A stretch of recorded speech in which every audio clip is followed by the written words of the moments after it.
What's up, guys? It's the Team JB coming at you with a Evilswarm deck profile for February 2014. Hopefully you guys enjoy. Leave a like if you do. Subscribe if you want to see more profiles and combo videos, etc. And yeah, let's get started. So first we're going to start off with the monsters.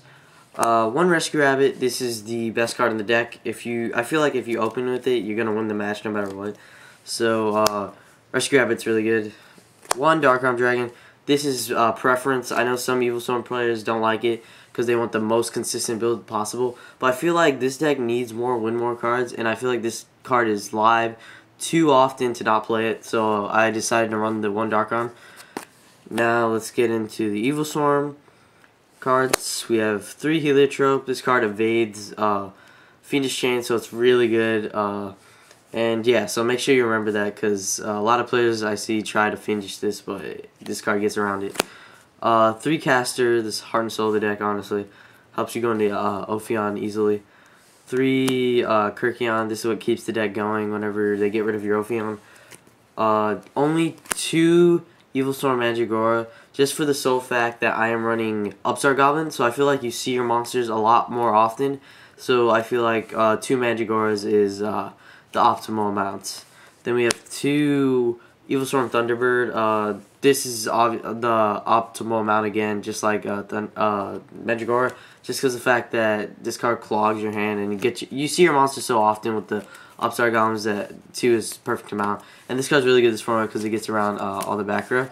So that's it for the Evilswarm monsters. And then we've got the 1 Thunder King round, just because the fact that if you open with this in back row, you're most likely going to win that game. I feel like Thunder King's way too good not to run, and you're running so much back row, like you have protection for it. So I feel like this card is necessary.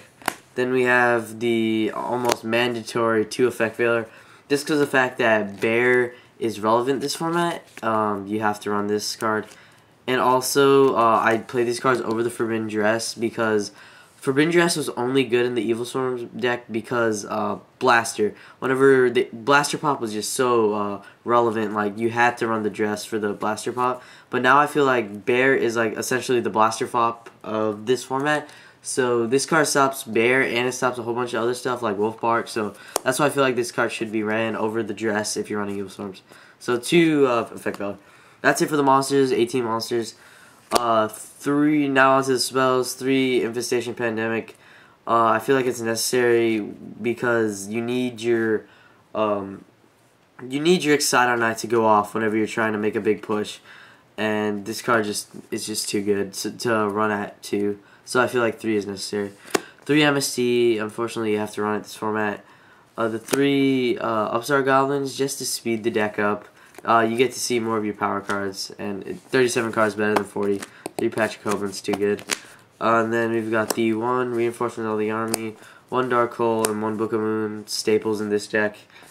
That's it for the spells. 12 spells. Onto the traps. 1 Mandatory Infection.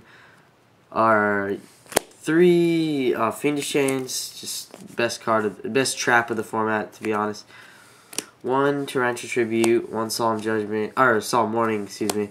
1 Bottomless Trap Hole, and then I chose to run the techie-ish Compulse. I know a lot of people are dropping Compulse this format because it's not good against the Fire Fist matchup, but I feel like the only outs people have to the Ophion is whenever they exceed into like stuff like Shark Knight. So I feel like this card's really good in this deck just because people tend to exceed a lot more whenever they're playing this deck. So this card's really good. Then we've got the 1 Mirror Force and the 1 Dimensional Prison. You could run the 2nd Mirror Force over this, but it's preference, honestly.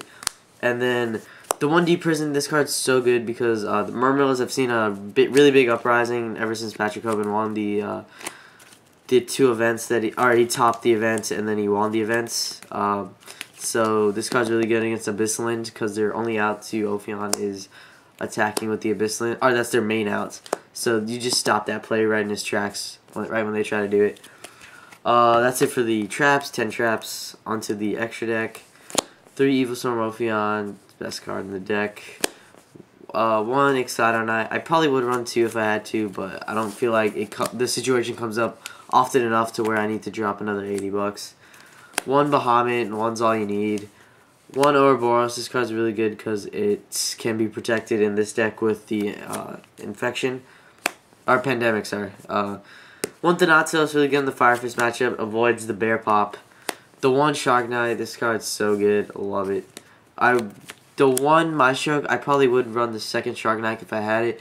But again, I don't feel like this situation would come up where I need 2 of them to where I need to drop another 40. So I just run the Maestro. The 1 Abyss Dweller, Mermails. 1 Master Keybells to protect your side deck cards. 1 Diamond Dyer to pop stuff. 1 Crazy Box because of skill drain. 1 Popple Operative just because it's really good against like Spirit Reaper and stuff. And then the 1 Black Ship. This should be a Cowboy, but I seem to not be able to find mine. So Black Ship is in there. Black Ship's not bad because it gets over the Bougie matchup. They can't like hair it, or they can't hair it, but they can't turtle it. So this card's really good in that matchup. Onto the side deck. 2 Maxi for the Mermails. 1 Dimensional Fissure, 1 Soul Drain. It's for Mermails again. Macro isn't good in this deck because of Kirkion. 3 Overworked solely for the Fire Fist. And this card is actually really good against the Harpy matchup. I like siding in against Harpies. A lot of people don't know what to side in against Harpies. This card's amazing against that deck.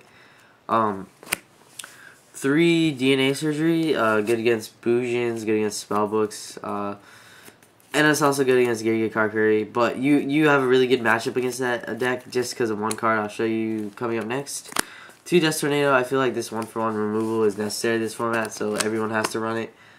And then probably the MVP of the side deck, 2 Deck Devastation Virus.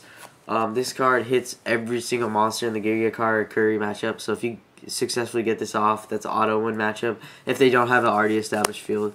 So when you're going first, this card auto wins you that matchup. And then the 1 Epidemic Virus because it auto wins you the Prophecy matchup, and sometimes the Fire matchup if you're going first. So yeah, that's it for the deck profile, guys. Hope you guys enjoyed. I really enjoyed making this profile for you. Sorry I couldn't make it sooner, but I couldn't pick up this card in time. So hopefully you guys enjoyed. Leave a like if you did, and we should have more content coming up soon. I will have a Obedience Schooled Raccoon deck coming up. Hopefully you guys enjoy. That deck's really fun. And yeah, peace out.